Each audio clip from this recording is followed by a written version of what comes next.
a primeira coisa, eu não sou eu que estou passando os slides, eu pedi para o Ian me ajudar nisso. A gente vai falar rapidamente, só para quem, né, vai assistir esse programa mais tarde, tá? E que às vezes não sabe exatamente como foi formado o Tarot de Tote, só uma breve introdução para dizer que o Tarot de Tote, Tarot do Crowley, né, mais conhecido como até Tarot do Crowley, ele vem da linha inglesa que se iniciou na Golden Dawn, com uma leitura especial da Árvore da Vida. Então, todo o tarô, não só o do Crowley, tá? Mas o do Waite também, né? Às vezes as pessoas ficam um pouco assustadas. Ah, do Waite também?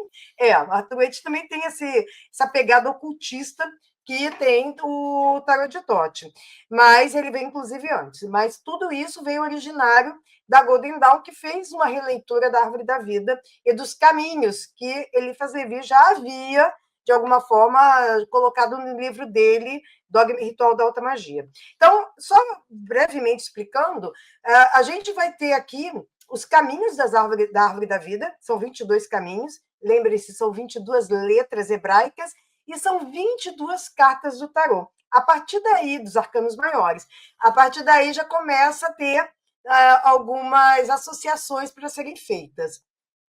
E para os arcanos menores, a gente vai ter o número das Sefirot, que são de 1 a 10, esses números. E assim também são o jogo, né? Os arcanos menores, de Ais a 10. E a diferença que a gente pode ver um pouquinho no próximo, acho que slide, Ian, se você puder passar só para eu mostrar, que a gente vai ter uma leitura do mundo da Árvore da Vida que estão ligados aos 4 elementos. Então, a gente vai ter 4 naipes, 4 elementos, 4 mundos da Árvore da Vida. E isso vai ter uma conexão com uma carta que a gente vai falar, mas eu vou falar em geral, uma conexão também com a corte do Crowley e do Waite, que é baseado no nome divino Yod Revorê. E logo, o nome divino está ligado aos 4 mundos da Árvore da Vida, e que estão ligados aos 4 naipes, e que estão ligados às 4 personalidades. Daqui, então, a gente vê que a Cabala, basicamente dentro da Árvore da Vida, a gente vai ter toda uma lógica de funcionamento do tarô. E é isso que eu vou tentar agora mostrar, né? Junto com a Elisa, a gente mostrar como foi feita essa leitura. A minha, na verdade, é só para mostrar o pensamento do Crowley, que eu não tenho, é só o meu estudo mesmo. Da Elisa, não. Da Elisa vem da parte criativa, e aí eu acho muito interessante que ela fale sobre as diferenças e como ela produziu esse processo. A gente escolheu 5 cartas, justamente para não ficar cansativo, e a gente poder falar isso de uma maneira fácil, bacana, descontraída. E aí eu peço, então, para passar para... Não esse aí é só para depois eu explicar um pouquinho, mas eu acho que é muito complexo para o momento, mas eu vou citar algumas coisas. Vamos começar a falar do eremita, perfeito. O eremita do Crowley, né? Desse campo aí de estudo dele entre árvore da vida, alquimia, magia sexual. A gente não pode esquecer que o Tarot de Tote ele é uma das últimas obras, para não dizer a última, o Magia Sem Lágrimas é a última, né? Que também está nessa campanha. O livro de Tote ele é o penúltimo livro do Crowley, onde ele vai colocar todo o conhecimento que ele desenvolveu desde 1904, ou talvez até anterior, mas em 1904, quando ele recebe o livro da lei no Egito, ele começa a desenvolver o trabalho próprio dele, mágico, né? Com K, a gente fala muito que é Magic com K. E aí a gente, chegando na última obra, ele vai incluir toda essa trajetória de conhecimentos. E a gente vai aliar astrologia, como sempre, por causa das letras hebraicas, então Cabala, astrologia, alquimia, e talvez o que seja mais atraente nesse tarô, que chama muita atenção, que é a magia sexual. Por que eu escolhi o eremita para fazer parte dessa apresentação? Justamente porque a Elisa tem uma visão muito diferente. Não tão diferente, mas ela traz um toque diferenciado. Então, eu vou explicar primeiro o que o Crowley tentou conceber nessa carta e como a Elisa ela vai falar sobre ela, sobre a carta. O Crowley, quando está nesse processo do número 9, né, que é o eremita, no tarô, ele é o fim de um ciclo. O 9 é a última carta para depois reproduzir o 10, que é 1 e 0, enfim. Né? É uma coisa meio lógica. A gente vai desde do 0, que é o louco, até o 9, e fecha o primeiro ciclo. Nesse primeiro ciclo, o Crowley já está falando de uma carta anterior, onde foi fecundado um ovo, lá na carta dos enamorados ou amantes.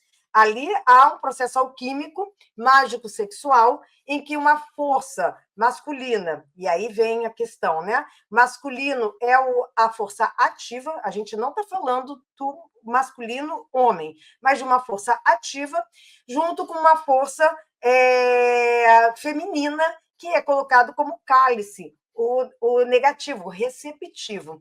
Essas terminologias, elas causam muita confusão, porque mais positivo é o masculino, menos negativo é a mulher, não é o feminino. Não, a gente está falando de duas energias polares, o masculino e o feminino. A fecundação para uma nova vida é composta dessas duas energias. E aqui o Crowley está colocando esse ovo já fecundado. Fecundado onde? Primeiro, se vocês olharem, tem uma espécie de um espermatozoide chegando nesse corpo, no corpo curvado do eremita, que é um útero, uma cor vermelha do sangue, representado pela energia do feminino. Não exatamente o feminino menstruado, mas a força viva do sangue, e que tem ali o óvulo. Vai se formar da união do espermatozoide com o óvulo aquilo que está sendo para onde a eremita está olhando, que é o ovo. E se vocês olharem, ele está com aquela serpente envolvendo. Essa serpente é o grande mistério que a gente, quando faz magia sexual, a gente tem que estar preparado. Ou seja, se você não sabe o que você quer, se você não tem a sua vontade mágica bem estabelecida, pode nascer qualquer coisa desse ovo. E é isso que depois a gente vai falar na carta 14. Mas uma operação bem feita, ela está aqui fecundada, mas ela precisa ser nutrida. E aí o Crowley desenha, já puxando a letra hebraica, né, que é a letra hebraica do Iod, que aparece bem forte, o Iod significa mão em hebraico.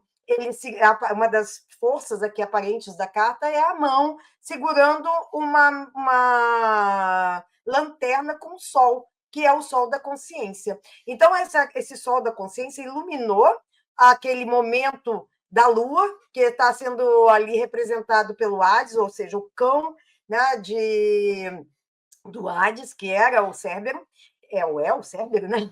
E ele, então, está domado, de alguma forma ele foi domado, iluminado, e aí ele segue adiante olhando para esse ovo num campo muito fértil de trigos, que aí vai ligar ao signo de Virgem, porque a letra Iod, na analogia no Sefer Yetzirah, ele é ligado, a letra hebraica é ligada ao signo de Virgem, um signo de terra e fértil.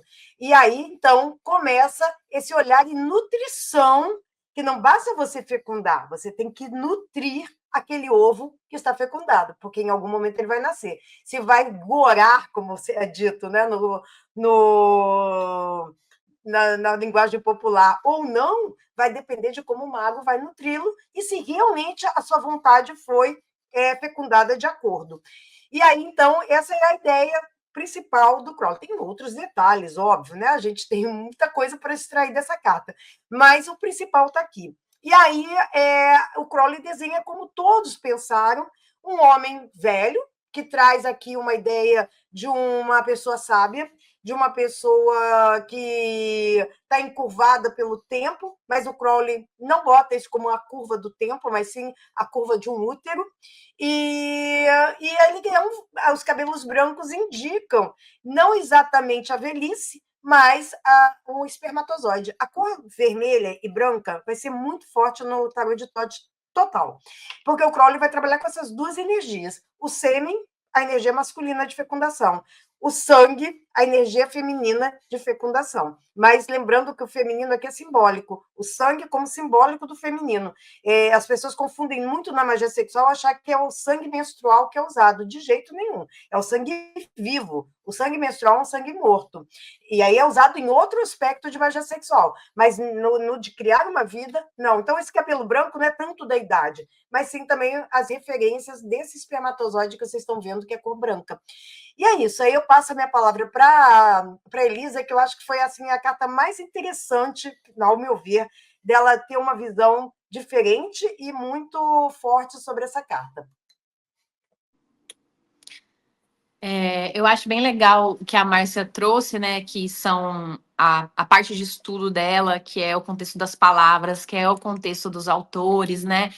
Então é muito pertinente eu falar que quando eu vou estudar um baralho, eu mergulho diretamente na artista, eu mergulho no traço da artista, eu vou olhar onde as pinceladas foram mais densas, o que ela quis transparecer ali durante aquele momento da pincelada.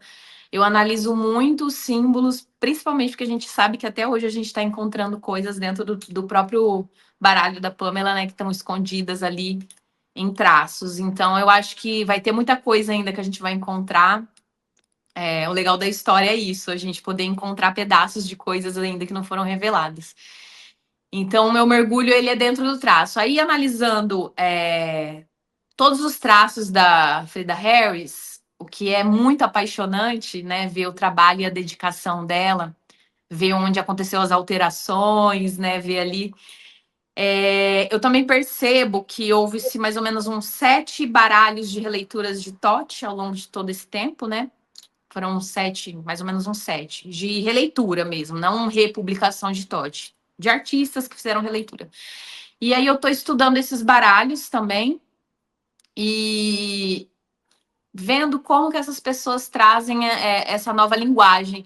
Tem gente que se arrisca muito de ir muito longe, muito distante do que a Frida Harris fez, do significado do Crowley. Tem artistas que vai muito distante, assim. Quem tem esses baralhos sabe do que eu estou falando. E tem alguns que não saem da zona de conforto, que permanece ali, que a zona de conforto é esse eremita padrão, este homem branco, europeu, né, que tá ali, que é uma visão que foi feita lá, quer queira ou não queira, né? E o que a gente vê aqui na América Latina? O que a gente vê nos nossos vizinhos? O que a gente vê numa comunidade, numa liderança de comunidade? Geralmente a gente vê essa liderança quilombola, sabe? Essa pessoa sábia, essa pessoa que muitas vezes está lá sozinha e você vai pedir um auxílio, uma ajuda, sabe? Sempre tem alguma palavra de sabedoria para passar, né? Oralmente, assim, para transmitir para gente. Então, eu quis trazer um pouco dessa visão do que a gente vê na rua, do que a gente vê nas nossas famílias, do que a gente vê nos nossos vizinhos. Então, é mais ou menos isso que eu estou trazendo para dentro do Tarot de Tote. E aí foi essa visão que eu quis trazer para dentro deste eremita, que seria uma figura que a gente procuraria aqui no nosso contexto, que a gente olharia para ele, como a gente veria ele, né? Essa figura estaria curvada? Não, eu acho que essa autoridade não precisa ser curvar, a gente consegue substituir esse símbolo de outro jeito, como que a gente substitui? Então, grande parte desse trabalho é conseguir fazer uma tradução também do símbolo para o contexto atual. Então, eu acho que eu consegui fazer um pouco isso dentro dessa carta do eremita, né? Foi uma carta que gerou muito debate ali no nosso grupo, a gente, né, de debates assim calorosos sobre essa nova visão, mas ao mesmo tempo, Marcelo e pessoal, eu estou muito segura porque quando você vê a releitura das pessoas, de fato, não estou falando assim para me achar, não é isso. Eu estou dizendo assim, quando você coloca a releitura dos outros artistas que fizeram, você consegue ter uma dimensão do que eu estou falando, assim, de misturar o trabalho da Harris com o meu e como seria se os nossos traços tivessem se misturado. Ao mesmo tempo, como trazer a técnica dela para a colagem, como que eu consigo trazer esse material para a textura, para o que é real. Um trigo que ela fez de ilustração para trigos em colagem real, por exemplo, sabe? Então, isso é um desafio muito grande, é um desafio muito legal que eu acho que tem cartas que a Márcia e o próprio Rogério sabe que eu levei 17 horas. Eu levei 17 horas reais, assim. E a temperança foi uma carta dessas, de 17 horas, e é muito legal que quando eu vou ver o trabalho da própria Melin, né, que é uma que fez um tarô de Tote também, uma telemita, que ela fez tudo aquarelado também. E é muito interessante o trabalho dela, porque ela fez com alguns pigmentos, assim, naturais, assim, que ela considerava que era pigmento de água, fogo, então ela trabalhou coisas, assim, bem legais, bem interessantes. E ela relata lá também quantas horas ela levou em cada carta. É muito puxado mesmo, assim, quando você quer manter um trabalho fidedigno, não fazer por fazer, você consegue ter essa chancela, assim, de, nossa, eu tô conseguindo trazer um trabalho, ao mesmo tempo, não saindo do contexto que a Frida Harris e o Crowley quis passar, mas trazendo para a atualidade. Então, eu acho que essa foi uma das cartas que a gente conseguiu fazer isso.